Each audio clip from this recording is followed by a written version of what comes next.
5000 साल पहले दिखाते हुए होती है, जहाँ पे हम एक जालिम राजा को हुकूमत करते हुए देखते हैं। एक वो भी वक्त था जब ये शहर आजाद हुआ करता था, लेकिन अब इस जालिम राजा ने यहाँ के लोगों को अपना गुलाम बना लिया है। ये राजा यहाँ के सभी लोगों से जमीन की खुदवाई करवा रहा होता है। असल में इसको एक ऐसे मटेरियल की तलाश थी, एक ऐसी चीज की तलाश थी जो इसको जादुई ताकतें दे सकती थी, और इस वजह से ये पहले से ज्यादा ताकतवर हो जाता और इस शहर पे नहीं बल्कि पूरी दुनिया में ही हुकूमत कर सकता था। बेसिकली इस मटेरियल का नाम एटर्नियम है, जिसकी मदद से ये एक ऐसा ताज बना लेगा जिससे ये अपने अंदर सुपर हीरो वाली पावर्स को हासिल कर सकता है। यहाँ पे मामूल के मुताबिक मजदूर खुदाई कर रहे होते हैं और उसी दौरान एक मजदूर को वो एटर्नियम पत्थर मिल जाता है, जिसको वो जालिम राजा हासिल कर लेता है और बहुत जल्द ही अपना वो ताज भी बना लेता है, जिसको पहनने से उसे बहुत सी ताकतें मिलने वाली हैं। इसी बीच में हम एक छोटे लड़के को भी देखते हैं जो कि उस जालिम राजा के खिलाफ खड़ा हो जाता है। वो गांव वालों को समझाता है कि हमें इस जुल्म से बचना चाहिए, हमें उसके आगे नहीं झुकना चाहिए। लेकिन जब जालिम राजा को पता चलता है कि ये तो मेरे खिलाफ खड़ा हो रहा है, तो वो उसे मारने का हुक्म दे देता है। और जैसे ही उसको मारा जा रहा होता है तो वो लड़का एकदम से गायब हो जाता है और एक ऐसी जगह पे आ जाता है जहाँ पे बहुत से देवता बैठे हुए थे। ये 6 गॉड्स या देवता इस बच्चे को कहते हैं कि तुमने हिम्मत की, हमें बहुत अच्छा लगा, इसलिए हम तुम्हें एक ऐसी पावर देने जा रहे हैं जिससे तुम एक लफ्ज शज़ाम बोलोगे तो तुम्हारे अंदर हम सब की पावर्स आ जाएंगी और तुम इतने ताकतवर बन जाओगे कि तुम आराम से उस जालिम राजा को हरा सकते हो। ये छोटा लड़का करता भी ऐसे है, वो शज़ाम बोलता है और बहुत ज्यादा पावरफुल बन जाता है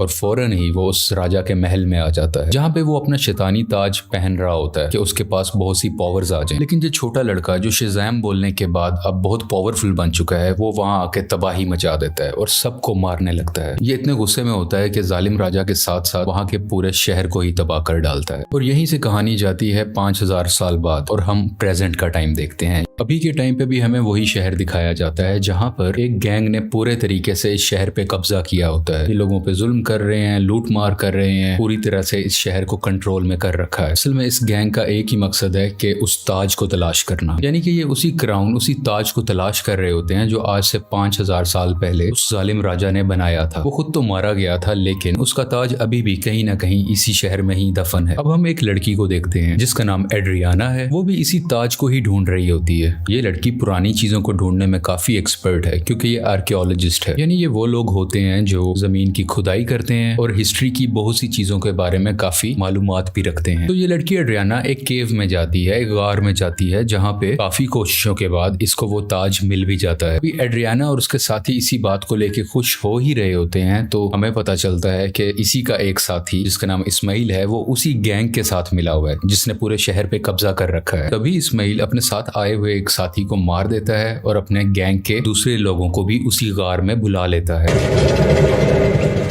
सब लोग इसकी तरफ गन पॉइंट करते हैं और उसे कहते हैं कि एड्रियाना हमें तुम वो ताज दे दो। तभी ये लड़की नीचे देखती है और वहाँ पे कुछ वर्ड्स लिखे होते हैं। जब ये उसे पढ़ती है तो इसके मुंह से निकल जाता है शज़ाम। ये लफ्ज बोलते ही वहाँ पे ब्लैक एडम आ जाता है और वहाँ पे आए हुए सब गुंडों को मारने लगता है। इतना मारता है कि वहाँ पे कोई भी नहीं बच पाता। जबकि रही बात इस्माइल की, जो गुंडों के साथ मिला हुआ था, वो वहाँ पे मरने का नाटक करता है, इसलिए उसकी जान यहाँ पे बच जाती है। क्योंकि एड्रियाना ने ब्लैक एडम को जिंदा किया होता है, दोबारा से जगाया होता है, तो वो उसको कुछ भी नहीं कहता। अभी ब्लैक एडम वहीं पर होता है कि गैंग के कुछ और लोग आ जाते हैं और उस पर एक स्पेशल वेपन से अटैक करते हैं। ये वेपन उसी एटर्नियम मटेरियल से बना होता है जिसकी मदद से वो ताज भी बना था। और जैसे ही ये मिसाइल ब्लैक एडम को लगता है तो उसे वाकई दर्द महसूस होती है। ब्लैक एडम उस मारने वाले गुंडे की तो जान ले लेता है, लेकिन उस रॉकेट या उस छोटे से मिसाइल के लगने की वजह से खुद भी बेहोश हो जाता है। तो हमें यहाँ पे ये पता चलता है कि एटर्नियम ऐसा मटेरियल है जो ब्लैक एडम की कमजोरी है और इसी मटेरियल से ब्लैक एडम को मारा भी जा सकता है। तो ये देखते हुए एड्रियाना काफी परेशान हो जाती है और वो ब्लैक एडम को अपने घर ले जाती है। जैसे ही ब्लैक एडम को होश आता है तो वो यहाँ पे एड्रियाना के बेटे से मिलता है। ये बच्चा ब्लैक एडम को कहता है कि आप 5000 साल से उस गार के अंदर बंद थे, अब क्योंकि हमारा शहर गुलामी बसर कर रहा है, वो गैंग हमें जीने नहीं दे रहा, तो आप हमारे लिए एक मसीहा बन के आए हो, आप ही हमारे शहर को उस गैंग से बचाओगे। ब्लैक एडम को यहाँ पे कोई फर्क नहीं पड़ता। वो कहता है कि आज से 5000 साल पहले ये मेरा शहर हुआ करता था, अब यहाँ पे सब कुछ बदल चुका है, तो इस शहर को बचाने के लिए मैं रिस्पॉन्सिबल नहीं हूँ, मुझे इस शहर और यहाँ के लोगों से कोई मतलब नहीं है। और ये बात कहते ही वो घर से बाहर आ जाता है और शहर में फिरने लगता है और शहर को देखने लगता है। इसके बाद हम एक फीमेल लीडर को देखते हैं जिसका काम इस दुनिया में आने वाले सुपर हीरो और सुपर विलन्स को रोकना होता है। दुनिया में ऐसे हालात रखने होते हैं जिसकी वजह से आम लोगों को कोई मुश्किल ना आए और हमारी जमीन को भी कोई खतरा ना हो। वो यहाँ पे एक सुपर हीरो हॉकमैन से बात कर रही होती हैं, कहती हैं कि ब्लैक एडम अब वापस आ चुका है और उसे अगर रोका ना गया वो पहले की तरह इस बार भी बहुत ज्यादा तबाही मचा सकता है, और वो अगर पागल हो गया, वो गुस्से में आ गया, तो उसको रोकना लगभग नामुमकिन है। हॉकमैन इस चीज के लिए राजी हो जाते हैं और अपनी टीम इकट्ठी करते हैं जिसमें और भी बहुत से सुपर हीरोज शामिल होते हैं और सब मिलकर ब्लैक एडम को पकड़ने के लिए निकल जाते हैं। दूसरी तरफ उस गैंग के कुछ लोग एड्रियाना के घर पहुंच जाते हैं क्योंकि उन्हें पता था वो ताज अभी भी उसी के पास है, तो वो ताज लेने ही गए थे। और जैसे ही वो लोग एड्रियाना की फैमिली पे हमला करने वाले होते हैं तो ब्लैक एडम्स वहां पे उनको बचाता है और उस गैंग के लोगों को एक बार फिर से मार डालता है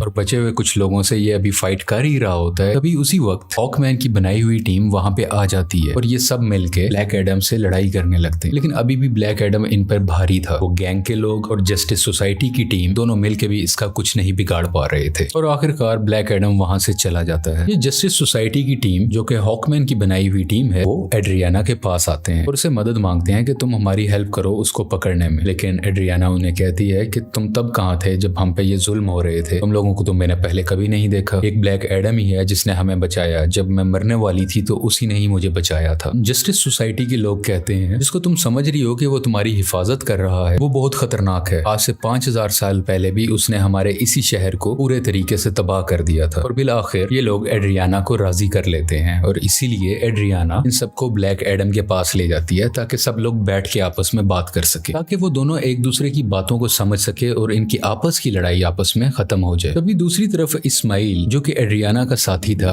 वो उसके घर में एंटर हो जाता है ताकि वो ताज वहां से ढूंढ सके और उसका इस्तेमाल अपने लिए कर सके। लेकिन जब उसे वो ताज नहीं मिलता तो वो गुस्से में एड्रियाना के बेटे को उठा के अपने साथ ही ले जाता। यहाँ काफी चालाकी से इसका बेटा अपनी मदर यानी एड्रियाना को फोन कर देता है और सब कुछ बता देता है कि मुझे किडनैप कर लिया गया है, मुझे इस्माइल ने ही किडनैप किया है। ये सुन के ये काफी परेशान हो जाती है, इसलिए ये जस्टिस सोसाइटी और ब्लैक एडम से हेल्प मांगती है, मेरे बेटे को वापस लाने में मेरी मदद करो। और ये दोनों राजी भी हो जाते हैं और मिलकर उसके बेटे को ढूंढने लगते हैं। यहीं पर हॉकमैन उस गैंग के 2 आदमियों को पकड़ लेता है और मार के पूछने पे उसे पता चलता है कि इस्माइल कहाँ पे है।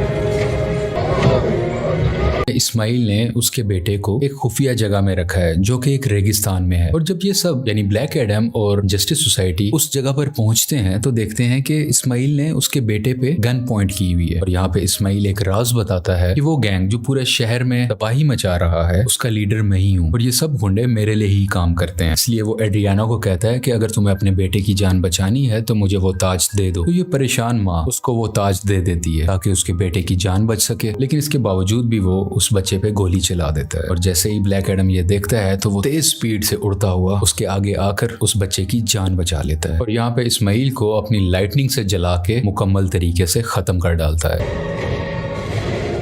यहाँ पे ब्लैक एडम भी हॉकमैन से मिलता है और उसको एक बहुत बड़ा राज बताता है कि आज से 5000 साल पहले वो लड़का जिसने उस जालिम राजा के खिलाफ आवाज उठाई थी वो मैं नहीं था बल्कि वो मेरा बेटा था। और जब जालिम राजा मेरे बेटे को मार रहा था तो वो उसी वक्त वहीं से गायब हो गया था। इस चीज को देखते हुए जालिम राजा को बहुत गुस्सा आया क्योंकि अब वो मेरे बेटे को तो ढूंढ नहीं पा रहा था, तो उसने मुझे मेरे घर वालों को पकड़ लिया और हमें बहुत मारा पीटा। हमें इतने बुरे तरीके से मारा गया कि शायद कोई जानवरों पे भी ऐसा सलूक नहीं करता। देखते ही देखते मेरी वाइफ वहीं पर मारी गई और मैं भी तकरीबन मरने ही वाला था। तभी मेरा बेटा मेरे पास वापस आ गया जिसके पास बहुत सी शक्तियां थी, बहुत सी पावर्स थी और उसने अपनी सारी पावर्स मुझे दे दी, यानी कि अब सारी पावर्स मेरे अंदर आ चुकी थी। अभी हम दोनों बात कर ही रहे थे तभी जालिम राजा के लोगों ने एक बार फिर से हम पे हमला कर दिया। वहां पे मैं तो बच गया क्योंकि मेरे पास बहुत सी पावर्स थी, लेकिन मेरा बेटा मेरी आंखों के सामने ही मारा गया। अपने बेटे को मरता हुआ देख के मैं आग बबूला हो गया, यानी मुझे बहुत गुस्सा आ गया और मैंने जालिम राजा और उसके लोगों को तो मार दिया, लेकिन वो पावर्स, वो शक्तियां मेरे काबू में नहीं रही। मैं उन्हें कंट्रोल ही नहीं कर सका और देखते ही देखते ये पूरा शहर मेरे ना चाहते हुए तबाह हो गया।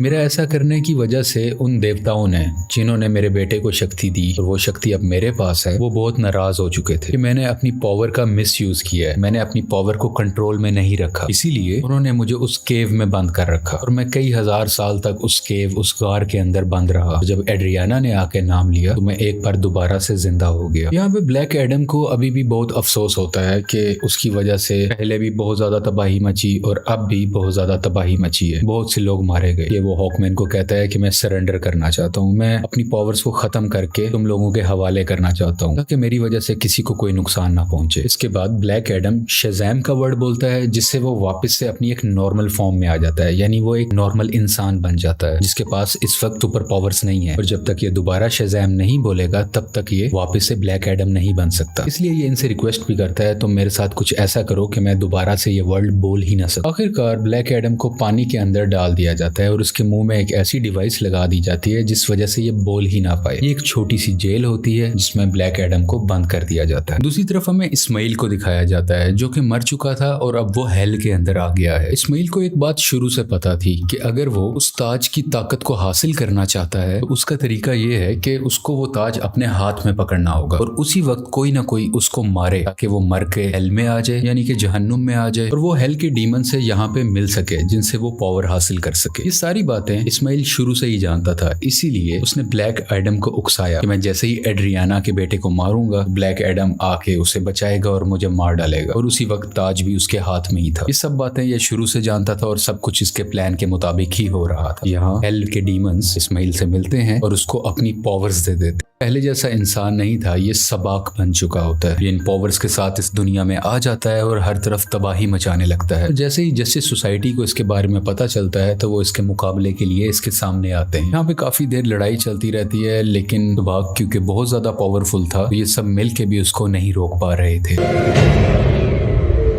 इसी जस्टिस सोसाइटी के एक और टीम मेंबर जिनका नाम डॉक्टर फेट है, वो अपनी मल्टीपल फॉर्म्स में आते हैं, मुख्तलिफ पावर्स का इस्तेमाल करते हुए सबाक को मारने की कोशिश करते हैं, लेकिन फिर भी कामयाब नहीं होते और बहुत जल्द ये सब समझ जाते हैं कि सबाक को ब्लैक एडम के अलावा और कोई नहीं हरा सकता। इसलिए वो यहाँ पे टेलीपैथी के जरिए ब्लैक एडम से बात करने लगते हैं, को बताते हैं कि हमें तुम्हारी हेल्प की जरूरत है और ये लोग यहीं से उसकी काफी हेल्प भी करते हैं ताकि वो खुद को आजाद करवा सके। वहां से निकलते ही वहां के कुछ सोल्जर्स को मारता है,